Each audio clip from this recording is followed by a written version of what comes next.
In the world of power, trust is a fragile thing. Empires are built on it and destroyed by its absence.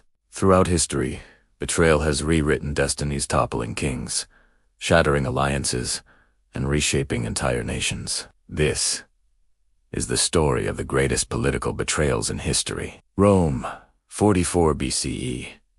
Julius Caesar, the man who turned a republic into an empire, was at the height of his power, beloved by the people, feared by the Senate. But behind the marble columns of the Senate House, a conspiracy brewed, led by Brutus, Cassius, and other senators, men Caesar trusted, men who had feasted at his table. On the Ides of March, they struck 23 stab wounds, a ruler brought down not by enemies, but by friends.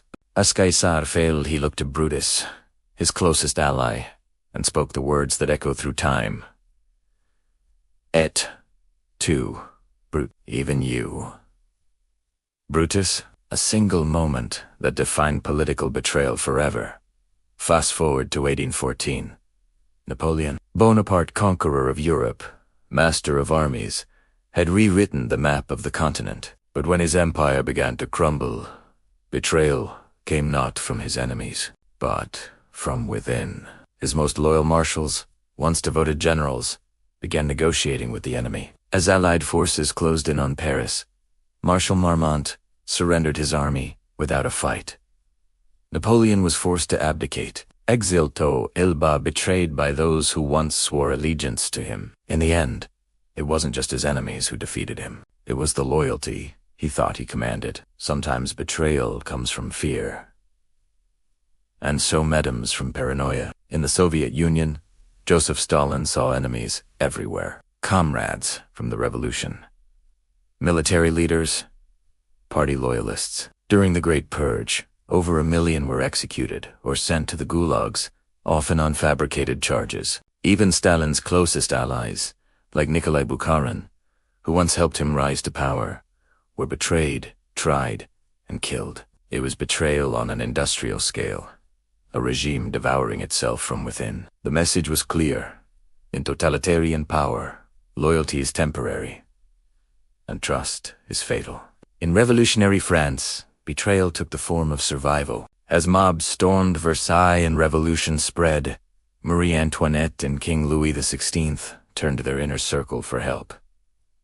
But whispers and spies filled every corner. When the royal family tried to escape Paris in 1791, their plan was leaked by their supposed allies. They were captured, imprisoned, and eventually executed. It was just a monarchy that fell.